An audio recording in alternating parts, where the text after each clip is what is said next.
Hello, ladies and gentlemen. My name is Charles Dickens, and I have written my novel Oliver Twist from 1837 to 39 in installments for a journal, which is why it's so long, else I wouldn't have earned anything. And in order for it to be long, it is a tale of pain, trial, and sorrow, since nice guys and happiness are the most boring thing ever. So enjoy, everyone. Today's cast are Little Oliver Twist, who is so good-hearted that in spite of facing massive social discrimination, he ticks out only once in 500 pages, which almost makes him a little stupid. The parish beadle Mr. Bumble, incredibly important and attractive as long as he's single. Then there's hard-working criminal entrepreneur Fagin, who is a Jew, which, and this is one of the not-so-nice aspects of the novel, is being exploited heavily by Dickens. It's rather anti-Semitic. He's got a gang of kids and adolescents. Bill Sikes is a burglar and business partner of his. And his friend Nancy works in the horizontal line of Fagin's business. It is not spelled out in detail, but we are given to understand that she's a woman of negotiable affection. Then there's a couple of nice people too. Mr. Brownlow, a nice elderly gentleman. Comparably nice are Rose Maylie and her aunt Mrs. Maylie. Lastly, we mention mysterious Mr. Monks, who does not belong to the nice guys and has his tick. He always looks over his shoulder. Those are just the most important figures. There's dozens more in the novel. Off we go in a workhouse in a small English town. Ollie's mother has died during birth, and by a lucky chance he's now 9 years old and hasn't starved to death yet. One evening after the so-called dinner, he speaks the inutterable words, "Please, sir, I want some more." "I don't believe it, you ungrateful rat. 1 month of solitary confinement, then we'll sell you to a chimney sweep." "No!" "Well, to an undertaker then." This undertaker is Mr. Sowerberry, in whose house Oliver has to sleep between the coffins. "I'd rather lie in a coffin than this." And he gets to know another employee of Sowerberry's, namely Noah Claypole. "Hello, I'm your superior." For a while, Oliver obeys Noah's whims, but as he's looking so sad, Sowerberry makes him his mourning assistant. "At Kitty's funerals, you'll make every last one cry. He's getting promoted ahead of me. Your dead mother must have been a criminal." And at this point, Oliver ticks out and gives Noah a good hiding, even though he's 2 heads taller. Upon this, he's arrested by Mrs. Sowerberry and the maid. They beat him and lock him up, and he uses his chance to run off to London before he's beaten or starved to death. On the long road to London, only 2 people are kind towards him. Then he meets Jack Dawkins, also known as the Artful Dodger. "Here's some food, and you can work for my boss. He's nice." "Really?" And this is none other but Fagin. "Hello, Oliver, a fantastic career is waiting for you." Then he's sent out on the street for the first time, together with Jack and another young colleague. The 2 of them steal from a nice elderly gentleman, and when Oliver sees this, he goes, "But they are thieves, my God!" and he runs away. And the elderly gentleman thinks that he was the thief. "Hold the thief!"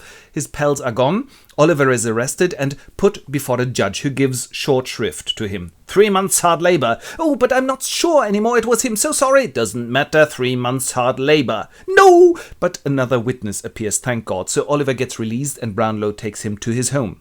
Here, Oliver falls severely ill, but is being fostered by the caring waiting woman. Mr. Brownlow, however, has a rather cynical friend named Grimwig who goes, "He's a criminal." "Ah, nonsense. Here, Oliver, take these books back to the bookseller." And for the first time, they leave him out on the street alone again. And Grimwig goes, "He won't come back." "Ah, you jerk." But he's hardly out when he is caught again by Nancy and Sikes. "No!" Who take him to Fagin. "Oliver, we missed you so much." "No!" They sell the books and Nancy goes, "I am a bit sorry for him." "What?" "Oh, nothing." After a while, he has to assist Sikes in a burglary. They are to break into a manor house in the country. "So, you climb in through this little window and open the door from inside." "No!" He breaks down on the lawn. "I'd rather be dead than a criminal." "Shut up and get in." But he's hardly climbed into the house when, bang! There's a shot from inside. Oliver is being wounded and Sikes flees. On the next morning, he's lying on the doorstep of the manor when Rose comes and goes, "Oh my God, it was a kid!" And she nurses him back to life, and her aunt looks after him, as well as the nice Dr. Losberne.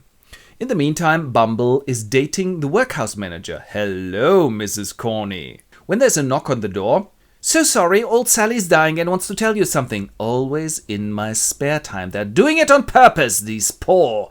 But old Sally tells her something important about the death of Oliver's mum, which she witnessed. In London, Fagin's out on the street. "Fagin! Ah, Monks! You get that boy back at once and turn him into a criminal." "Well, calm down, we're at it."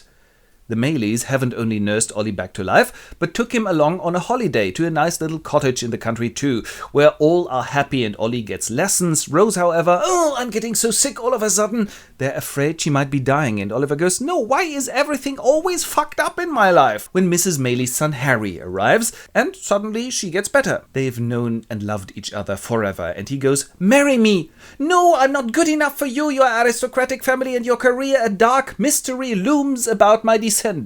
Mr. Bumble, however, has married in the meantime. He has even become boss of the workhouse. "What are you doing here?" "Oh, hanging out." "You lazy pig!" But his wife wears the pants at home, so he goes to the pub, where he meets none other but Monks, who goes, "Bumble, I want information on Oliver Twist for money." "Oh!" So he gets his wife. 25 quid. "Excuse me?" This was a fortune back then, but he pays and she goes, "Righty." His mother had a locket and a ring with Agnes engraved. "Gimme that." And he throws these pieces of evidence of Ollie's birth into the river. Poor Sykes has been very sick for some time, and only his girlfriend Nancy has looked after him.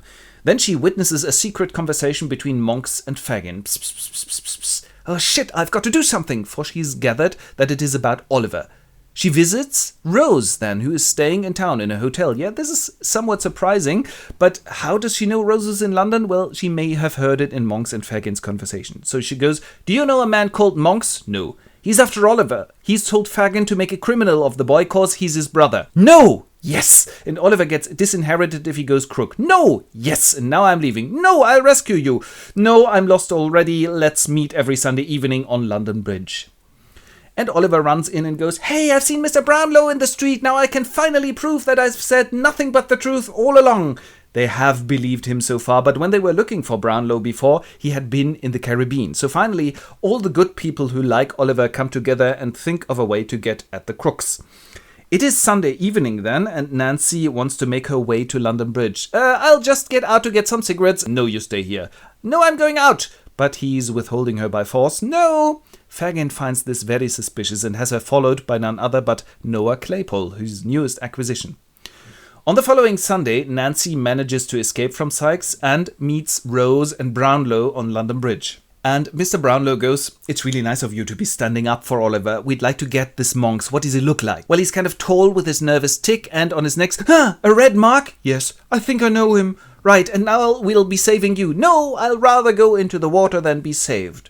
Fagin's hardly heard of Nancy's treason when he tells Sykes, knowing well that he's very irascible. "What do you want to do then, do you?" "Yes." And he kills his girlfriend and flees first to the country, then he gets back to London, to a ruined house, trying to hide there. A throng have assembled outside. He's being searched for. They enter the building and he climbs on the roof and wants to let himself down in the back into the water, but it's low tide. He falls to the ground, breaks his neck. Even worse, his dog jumps after him, although he tried to kill them before and dies too.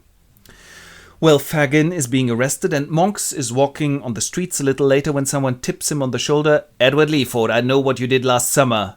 "Ah, my father's best friend," which is Brownlow, and Leaford had changed his name to Monks.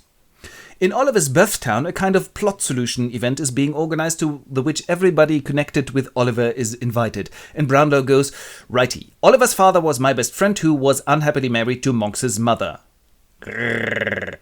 He separated from her and they lived apart when he got to know Ollie's mother Agnes in a rather intensive way. Then he died, unfortunately, before Oliver was born, but he had made his will in which he left half his money to Oliver if he wouldn't become a criminal. Monks tried to prevent this. Yeah, bugger it. But now Oliver gets his due, won't he, Monks?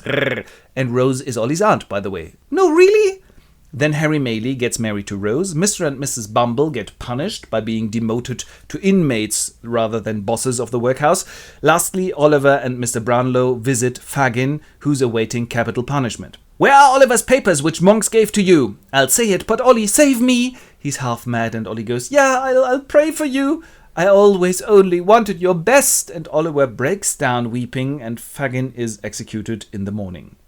And all gets well. Rose and Harry move to the country where he's a vicar now, and everybody else moves into the neighborhood in order to prevent them from having a quiet minute ever again, and Mr. Brownlow adopts Oliver.